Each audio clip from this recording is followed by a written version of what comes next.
yun naman, naapektuhan yung anak ko. Pero alam mo ba, 2012 ito nung magkatrabaho kami ni Coco, magkasama kami sa Walang Hanggan.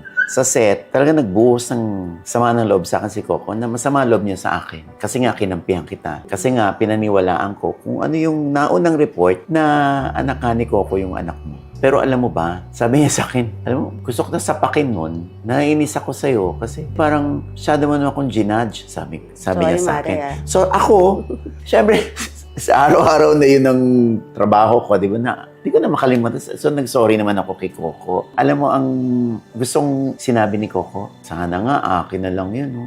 Sabi niya ganun. Kasi excited na siya. Excited siya. Alam mo, Mare, makwento ko lang noon nung baby pa rin si Nicole, talaga namang nakita ko sa kanya na talagang kung bibigyan ko lang siya ng pagkakataon, talagang mamahalin niya, handa siyang ibigay kay Nicole lahat. Kaso nga lang, meron din akong kinakasama noon Ay, pinipush niya, pinipilit niya talaga na makita, na makasama. Pero ako nga yung naglalayo. Alam mo ba yung kasi yung pakiramdam ko na hindi nga ikaw Hindi na nga ikaw.